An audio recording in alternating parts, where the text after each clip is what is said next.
This audio presentation of Neville Goddard, Step into the Picture, Who God Really is brought to you by audioenlightenment.com. Copyright 2012. All rights reserved. We are told, with God all things are possible. I think anyone who believes in God would say yes to that. But then we are told that God is spirit, and the Spirit of God dwells in us. I think any man who believes that should make every effort to find out who God really is who dwells in us. He is spirit, and the Spirit of God dwells in us. This God creates all things. By him all things were made, and without him was not anything made that was made. So everything in the world, regardless of what it is, for we are told, I form the light, and I create darkness. I make the weal, and I create the woe. I am the Lord who do all these things. Well, surely we should make every effort to find out who he is. I firmly believe from my own experiences that this God of whom the Bible speaks is our own wonderful human imagination. That God and the human imagination are one, that all natural effects in the world, though they are created by the Spirit of God, are caused by Spirit. So every natural effect has a spiritual cause and not a natural. A natural cause only seems. It is an illusion of our fading, I would say memory. For here in this world I can't quite remember when I imagine that which is now taking place in the world. I do not recall it. I can't quite remember when I set it in motion. But if this is a law, and a law that no man can break, at some time somewhere, I imagined what I am now encountering, that my present moment is not really receding into the past, it is advancing into the future to confront me. But I forgot it, and now think it is a natural or physical cause, and does not have a natural cause. Every natural effect has a spiritual cause, or the Bible is completely wrong, for we are told, by him all things were made, without exception. And without him was not anything made that was made. And he is spirit, and the Spirit of God dwells in me. Well, if he dwells in me, I have identified him with my imagination. Only on this level I do not remember having imagined it, but along the way I must have if this is the principle. Now let me share with you some of my experiences. We are in this room tonight, and the room at this moment is more real to us than anything in the world. It has a cubic reality because we are in it. Think of your home. You know your home far better than you know this room. But your home at this moment is not as real as this room. This room now occupies reality to you, and everything else is shadow as you think of it.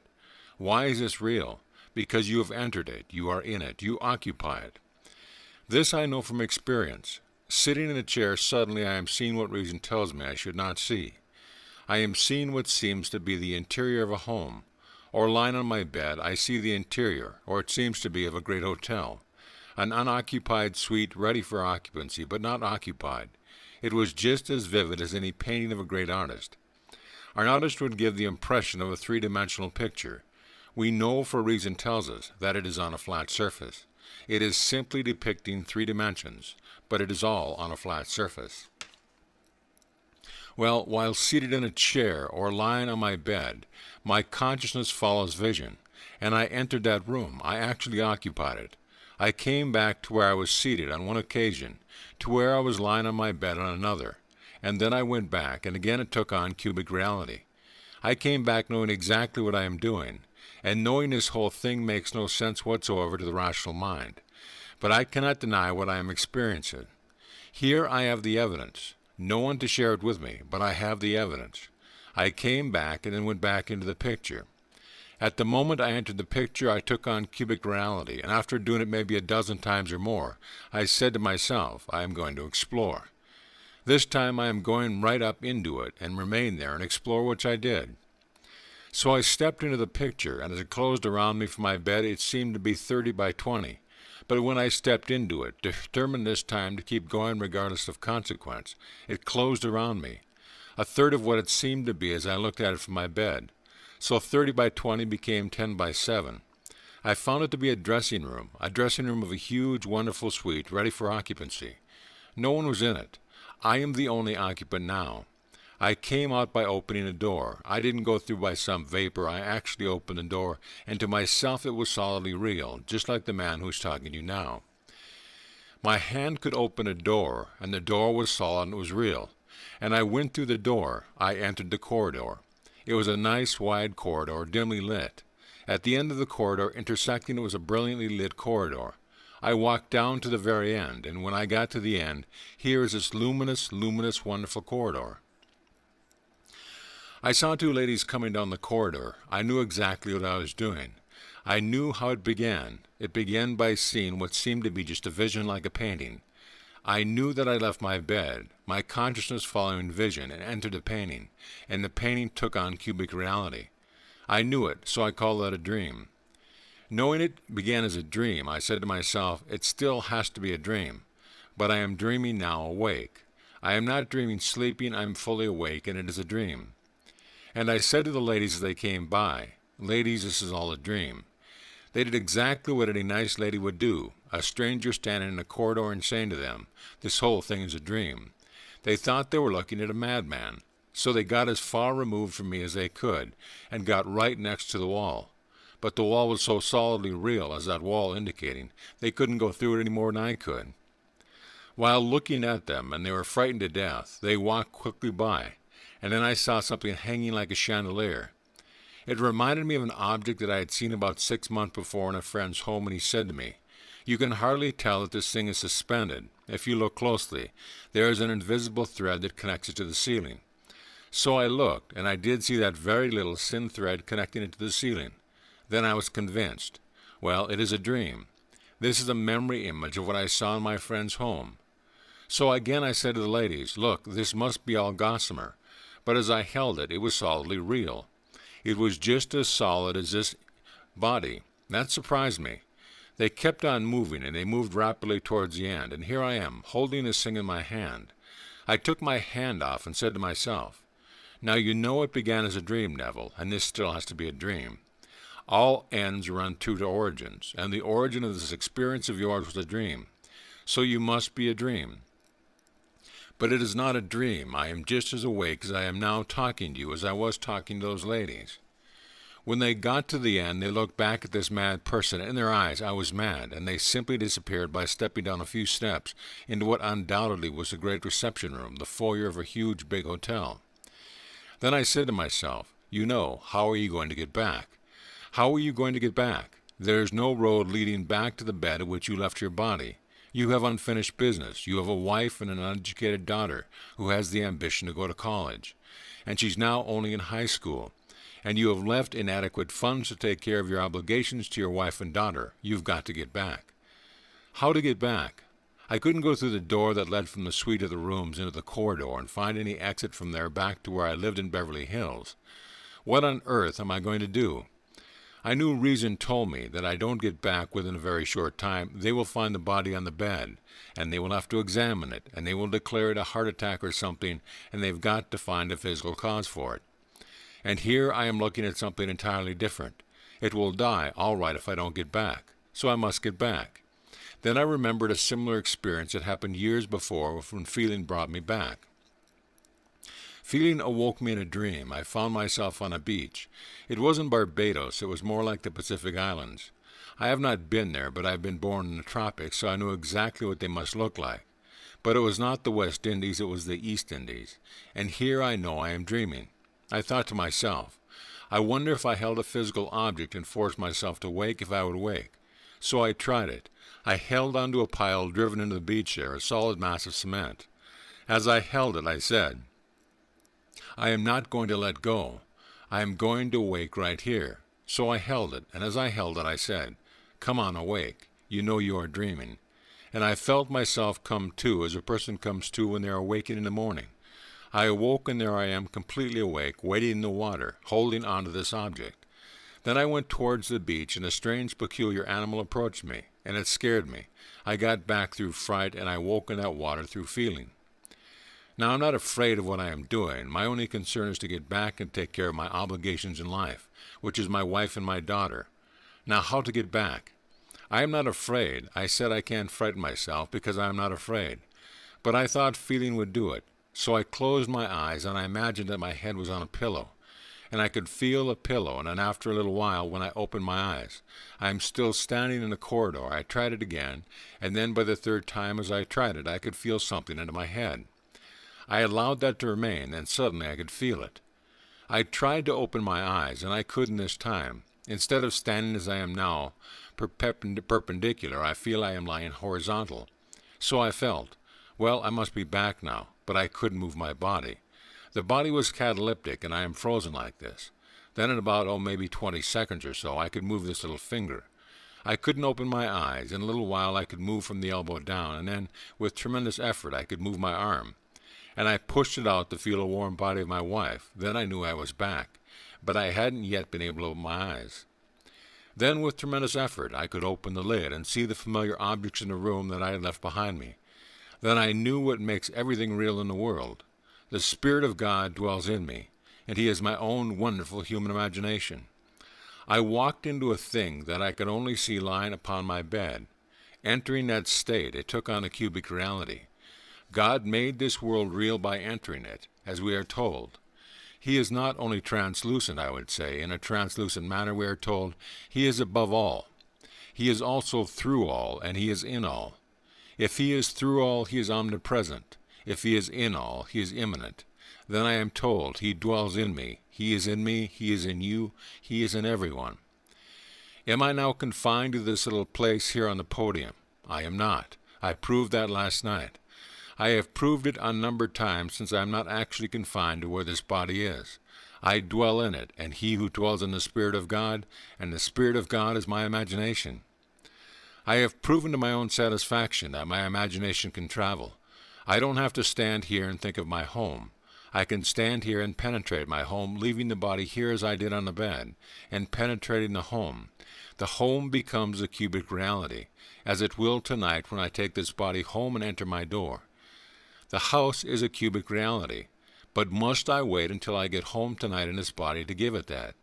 Can I not now, knowing who God is? God is Spirit, and He is now encased in this little garment of flesh, but He is Spirit, and I have discovered He is my own wonderful human imagination. So when man dies, he cannot die. Only the garment that he wears can die. But that being that he really is all imagination. And as he enters, wherever he enters, it takes on cubic reality. That I have proven. The immortal you cannot die. It did not begin. So when you leave this world, because you are all imagination, the very moment that you depart, you are in some state. But you being there, you give it cubic reality. The world is just as real as this world. It's terrestrial, just as this world is, and no one in this world can die. Everything dwells in your own wonderful human imagination. The purpose now is to awaken that being in you, so He's fully conscious of all times. This is the purpose of life. He who came down and took upon Himself the weakness and limitations of this garment, and confined Himself to it, is destined to awaken while He walks this earth. And by this earth, I mean this earth to the senses, but it does not end where my senses cease to register it. It doesn't terminate at the point called death, because the being in it goes on, and He is still in the world. But His entrance into that state gives it a cubic reality, just like this room now, because we are in it. Now, we come down to a practical use of this law, because this is so. Your dream now is shadowy. You would like to be other than what you are. I think everyone does in this world. It's a form of growing, and we grow and we outgrow. So you would like to be it. But to those who are not in their dreams, it's shadowy, a mere possibility. But to those who enter into the dream, it seems the only substance. A man who is now poor and embarrassed because of his poverty, he can still dream, and dream of wealth, dream of security, but it's a shadowy state. It is something that seems to him almost impossible if he is going to use reason. He will say, "How is this thing possible? Because I have no background either intellectually or financially or socially to even hope to achieve that sort of thing."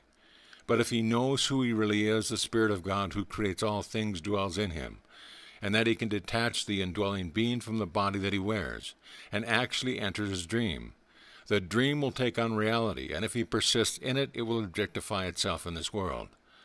I know that for many problems that I have had, when I was told that I could not do this or I could not do that, having remembered experiences that were all mystical, I applied them to practical things, and they worked just as well in a practical state. I entered into my dream. It was a dream. When I was in an army, I couldn't get out, but I wanted to, and I wanted to get out honorably. I do not wish to be dishonorably discharged. I wanted to go through this world as a very honest, I would say clean, wholesome American citizen, and not when asked the question, were you ever in the Army? And then they say, were you honorably discharged? And have to say, no, I was dishonorably discharged. I didn't want that on my record. So I would not run away from the Army. I wanted out of it, and to get out of it before the end of the war, and to get out of it honorably. So I took the same lesson that I learned, and I applied it to that. So while in the Army, I assumed that I'm in my home in New York City, 2,000 miles away. I was in Camp Pope, Louisiana, and I had an apartment in New York City in Washington Square. So going to bed physically at Camp Pope, I went to bed in imagination in my home in New York City. Not there on furlough, not there on some little escape, but there honorably discharged. Then I got off my imaginary bed, walked all through my apartment, and saw everything that I would see if I were there. It took on cubic reality. When I awoke the next morning, I was still in Camp Pope, Louisiana, but that night a strange thing happened to me. It was 4:15 in the morning, and here a sheet came before my eyes, and on this sheet a hand appeared from here, down holding the pen, and the pen wrote, "That which I have done, do nothing." First of all, the voice said that, but the pen scratched out my disapproval, for I applied for a discharge, and my colonel disapproved it. He had disallowed and signed it, Colonel Theodore Bilbo, Jr. That was his name, which is on record. You can look it up, for he was the one who disallowed my application for discharge. And the hand simply scratched it out, and over that wrote approved, this hand holding a pen. Then the voice said to me, "That which I have done, do nothing." What did he do? He scratched out the colonel's disapproval, and he wrote in approved, and then I awoke. 10 days later, I was honorably discharged by the same colonel, and he shook my hand, and as I left the base he said, "I will see you after the war is over." I said, "All right, Colonel, thank you very much." And that very night I was on a train back to my place in New York City. That's how it works. I know from my own personal experience. I am sharing with you what I have experienced, both in the world of Caesar and the world that is transcendent, something entirely different. So when I speak of being born from above, I am not theorizing. I am telling you exactly what happened to me. When I speak of meeting the Son of God who calls me Father, I am telling you exactly what happened. When I tell you I ascended into heaven like a fiery serpent as told in Scripture, that's exactly what happened to me. When the dove descended upon my hand and then smothered me with love, kissing me all over my face, my neck, my head, I know exactly what happened, because it happened to me. So I am only sharing with you not theory or speculation, but only what I know from my own experience. So tonight, the most impossible thing in the world, and who is not confronted with it? I am, an almost impossible thing that I have to actually deny the evidence of my senses and apply my principle towards that event. I know it could not have happened. Nothing happens by natural causes. Nothing in this world happens by a natural cause. It is all spiritual. And you may say, and the world will say, it happened because you did so-and-so over a period of time, and that is the cause of your present physical ailment. It isn't so at all. You admire someone intensely and try to duplicate their every act in this world, and you wish you were just like them, and they depart this world by a similar experience, and never once did the physical things that you are accused of having done that are a cause of what is happening to you. Never for one moment did it ever occur to her, the one she admired, to actually do for one moment what this one suffering from the identical thing is now suffering. And the world will say you are suffering from it because of a physical cause. Had you not done for 40 years what you have done, it could not happen. But yet her own loving mother that she worshipped beyond anyone in the world and tried so much to emulate, never once in her life smoked a cigarette. She would take an occasional drink, but very sweet, very weak, and died of everything that is now suffering from. There was no one in this world that she worshipped more than her mother. That imaginal act in the beginning of time, and the whole thing came forward, and now is she fulfilling completely her ideal to be just like her mother. And the world will tell me that the thing is happening to her is caused by a physical state. It isn't so at all.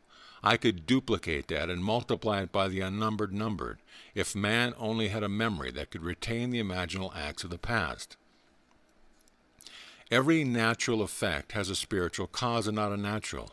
A natural cause only seems. It is a delusion of the perishing vegetable memory. Blake from Milton.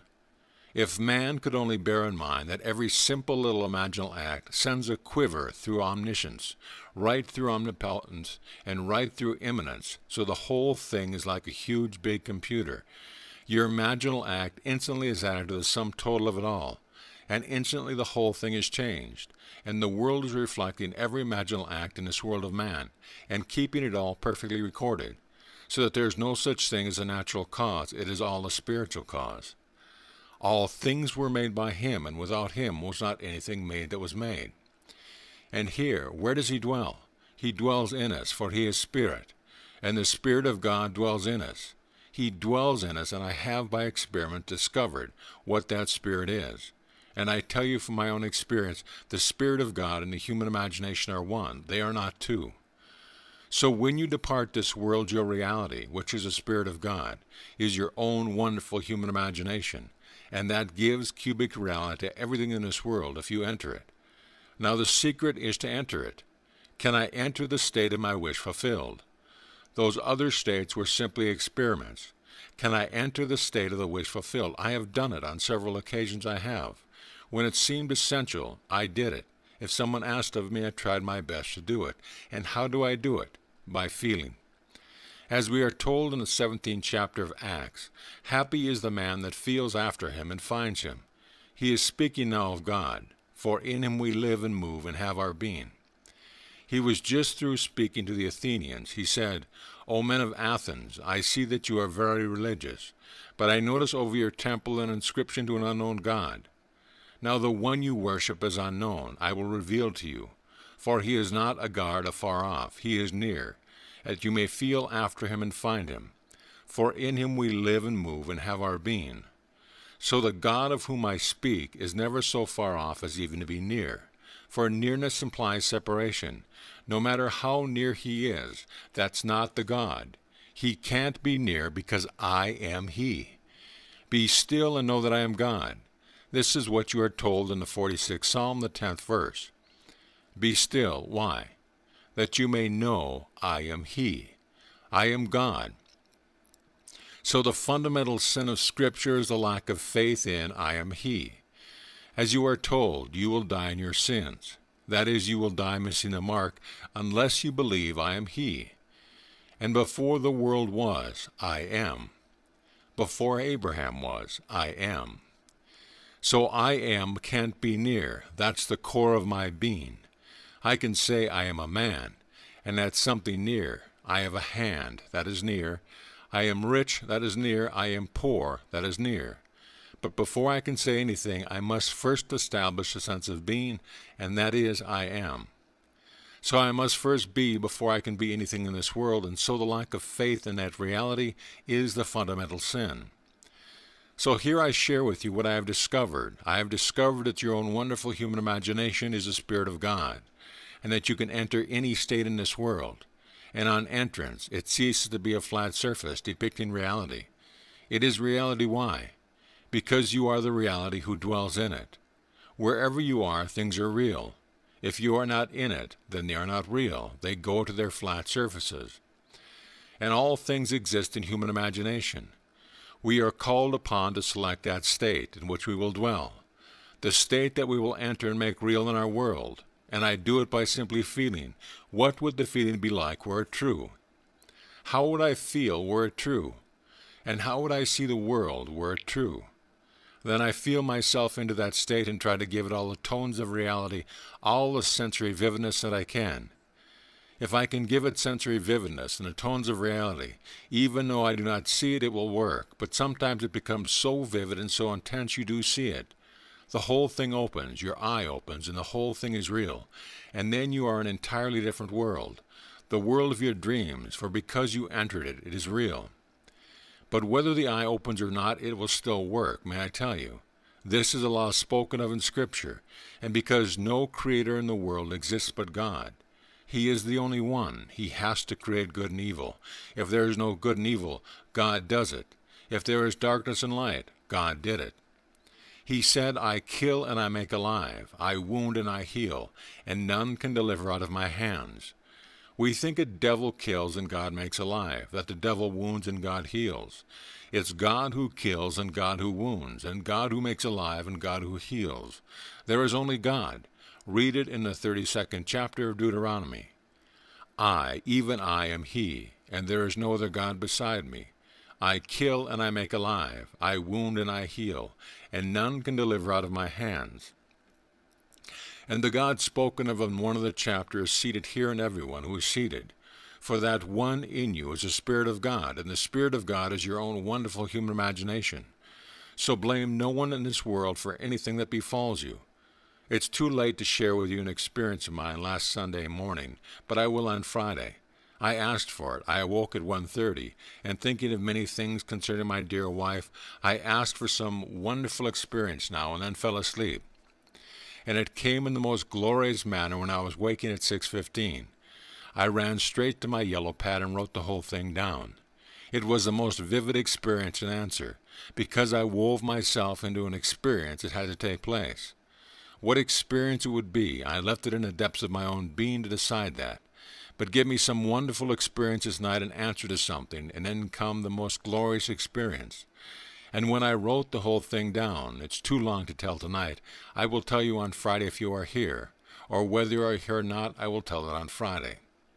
Now let us go into the silence. Now, are there any questions, please? A lady, what is the difference in the reality factor between the body on the bed and that they call astral projection? Is there a difference? Neville, well, I have had out-of-body experiences of what the world would call astral projection, but they are not anything like this. I am convinced that the thing that you really are is dreaming what you believe yourself to be. One day you will awake, and you and the dream of you will be one. I have seen myself out of the body many times, but it is not that of which I speak today. Any other questions, please?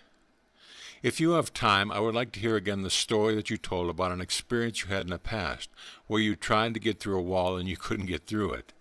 Neville, that was really an astral projection. I was living in my hotel room in New York City, and I felt this peculiar force in my head, and I moved out in a circular motion, or rather a spiral motion, and I found myself on the beach. I didn't know anyone, but I knew I had just left the body in the bed in New York City. I was more curious about how that thing happened than about the people on the beach. They meant nothing to me. So I inwardly wished to return and duplicate it, but this time not to go through the beach, but to actually come down in the room and observe the body out of which I had just spun. So I had no sooner wished it than I came back into the body, and I am in the body, and I am not in the body.